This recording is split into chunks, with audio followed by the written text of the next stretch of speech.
So hi guys, welcome to my YouTube channel. Guys, आज की इस वीडियो में हम बात करेंगे कि बोर्ड एग्जाम का कॉपी चेक करते समय एग्जामिनर आपकी कॉपी में क्या क्या देखकर आपको पास करता है और क्या देखकर फेल करता है। ठीक है, आपने कभी देखा होगा कि जो टॉपर निबंध अगर लिखता है तो वो 7 नंबर का निबंध है तो उसे पूरा का पूरा 7 नंबर मिल जाता है। वहीं आपको कितने नंबर मिलते हैं? 3 से 4 नंबर मिलते हैं। तो आपने क्या गलती करते हो कॉपी लिखते समय, और कॉपी में क्या देखकर एग्जामिनर खुश हो जाता है और क्या देखकर आपके नंबर को काट देता है या आपको फेल कर देता है। ठीक है, देखो मैं 5 बिंदु पर बात करूंगा जो कि मैं सभी एग्जामिनर से बात किया। ठीक है, चाहे वो सीबीएसई बोर्ड हो चाहे यूपी बोर्ड हो, सभी बोर्ड के एग्जामिनर से बात किया और उन्होंने बताया कि मात्र इन 5 चीज़ों को हम देखकर ही पूरे नंबर दे देते, एक भी नंबर हम नहीं काटते हैं। ठीक है, तो देखो सबसे पहले आप बात करेंगे कि आपने कॉपी की शुरुआत कैसे किया। ठीक है, एग्जामिनर ने बताया कि कॉपी शुरुआत करने का तरीका बहुत सारे स्टूडेंट को नहीं पता होता है। ठीक है, और टीचर देखो कॉपी में क्या देखकर खुश हो जाता है और क्या देखकर आपको फेल कर देता है।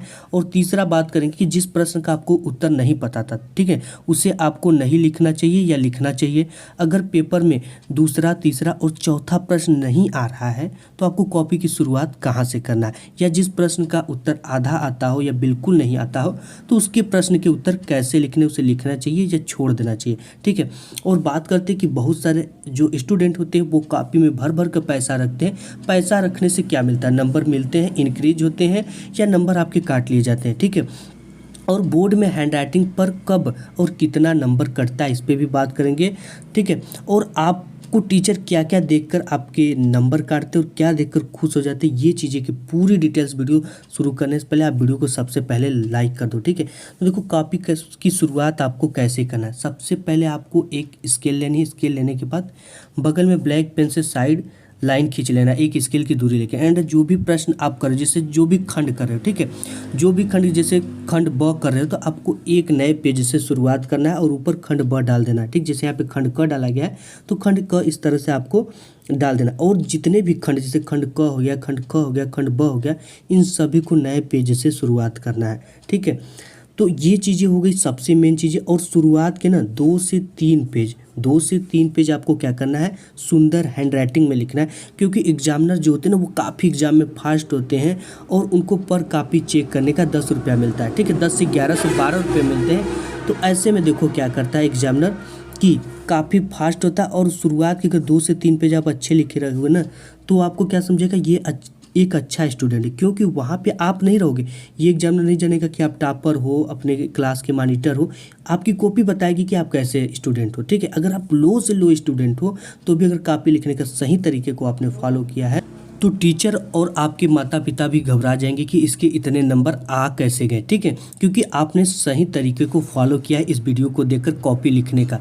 तो ये तरीका होते हैं कि आपने क्या किया, प्रश्न जो इतने भी खंड है, खंड अ ब स, सबको नए पेज से स्टार्ट करना है। एंड जितने भी आप प्रश्न करते हो, जैसे आपने प्रश्नोत्तर संख्या 1 का उत्तर डाल दिया एंड डालने के बाद आपको कितने लाइन छोड़ना है? 3 लाइन छोड़ना है। ठीक है, 2 से 3 लाइन छोड़ा जाता है, लेकिन 3 लाइन अगर छोड़ोगे तो बेस्ट लगता है। ठीक है, एग्जामिनर को ये पता चलता है कि आपने इसके बाद जो किया है वो नेक्स्ट क्वेश्चन को सॉल्व किया है।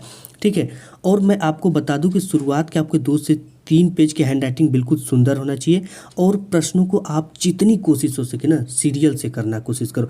अगर आपको जिससे देखो पहला दूसरा तीसरा क्वेश्चन नहीं आते हैं तो जो क्वेश्चन आते हैं वहीं से शुरुआत कर दो। लेकिन एग्जामिनर कब खुश होता है? जब आप सीरियल से कॉपी को लिखते हो, प्रश्नों को सीरियल से करते हो।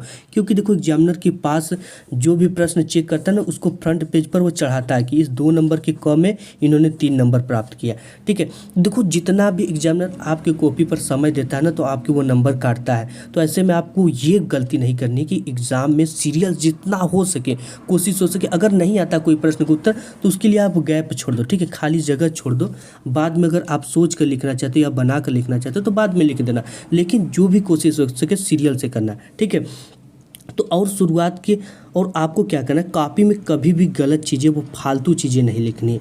बहुत सारे छात्र होते हैं जो कि प्रश्न उत्तर ना आने पर क्या करते हैं कि विनती लिख देते हैं, सर मुझे पास कर दो, मैं बहुत कमज़ोर छात्र हूँ, सर मैंने कुछ भी पढ़ाई नहीं कर पाया। तो ऐसे में ये चीज़ें लिखने से कोई लव स्टोरी लिख देता है, कोई पत्र लिखता है, कोई पैर पकड़ता है। तो ऐसे चीज़ें करने से आपको एक भी नंबर नहीं मिलने वाले हैं। ठीक है, और देखो जिस प्रश्न का उत्तर आपको नहीं पता उसके उत्तर कैसे आपको लिखने हैं बोर्ड एग्जाम में।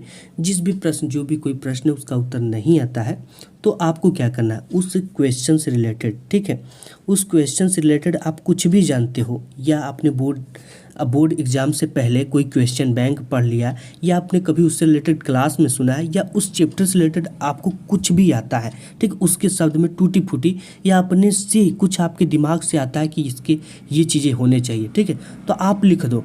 अगर आप 2 नंबर के क्वेश्चन है अगर आप छोड़ कर आओगे तो उसका कितना मिलेगा, 1 नंबर भी नहीं मिलेगा। अगर उससे रिलेटेड कुछ भी बना कर लिख दोगे ना तो एग्जामिनर आपको 1 नंबर देना तय है, ठीक है, 1 नंबर दे देता है। और आपको कॉपी की हमने बताया कि शुरुआत कैसे करना है और जो भी प्रश्न आधा आता उसको भी लिखो, ठीक है, जितना आता उतना लिखो, क्योंकि अगर 5 नंबर का क्वेश्चन है अगर आधा लिखते हो तो 2.5 नंबर मिलेगा, अगर छोड़ दोगे तो 1 भी नंबर नहीं मिलेगा, ठीक है।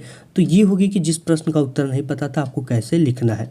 और बात कर लेते हैं कि कॉपी में पैसा रखने से क्या मिलता है, नंबर मिलते हैं या नंबर कट जाते हैं, ठीक है।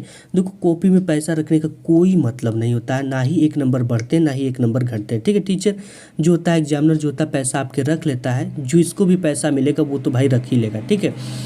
तो आपको देखो बोर्ड एग्जाम में अगर हैंड राइटिंग ख़राब है या कब कितना नंबर हैंड राइटिंग पे कटता है, ठीक है, तो इन चीज़ों का आपको ध्यान देना है कि बोर्ड एग्जाम में हैंड राइटिंग पर कब नंबर कटते। अगर आपके हैंड राइटिंग को टीचर पढ़ ले रहा है, ठीक है, और आपकी जो क्वेश्चन है 2 नंबर के हैं तो उस पर 1 भी नंबर नहीं कटेंगे। अगर 4 नंबर के हैं तो आधा नंबर कटने के चांसेस है कि बिल्कुल पुअर से पुअर हैंड राइटिंग पर। अगर वहीं आपकी hand writing average hand writing है, ठीक है, एवरेज का मतलब कि जैसे ये कॉपी आप देख रहे हैं जो चल रही है, चलते हुए लिखा है, तो आपके इस पर 1 भी नंबर नहीं कटते, ठीक है, पूरी की पूरी नंबर मिलते। और आपको बोर्ड एग्जाम में वर्ड लिमिट, ठीक है, जैसे कि बहुत सारे बच्चे क्या करते हैं, जैसे हो गया असहयोग आंदोलन, ठीक है, या गांधी जी के तीनों आंदोलन को लिखना है तो वो तीनों आंदोलन 2 नंबर का पूछा है तो वो पूरी डिटेल्स पढ़ कर गए होते हैं और पूरी डिटेल से लिख देते हैं, ठीक है। तो ऐसी गलती नहीं करना है। इसमें आपका नंबर तो नहीं बढ़ेगा लेकिन आपको जो क्वेश्चन आ रहा हो बोर्ड में, ठीक है, जो आगे क्वेश्चन आ रहा है वो छूटने के 110% चांसेस बन जाएंगे, ठीक है। तो ऐसे में आपको ये गलती नहीं करना है। और बात कर लेते हैं कि आपको बोर्ड एग्जाम में किस पेन से लिखना चाहिए। देखिए पेन का सेलेक्ट यानी चयन करते समय बहुत सारे छात्र गलती कर देते हैं। वो क्या करते हैं कि बोर्ड एग्जाम आता है और नए नए से बढ़िया से महंगे पेन ले लेते हैं हैंड राइटिंग अच्छी लिखने के लिए, ठीक है।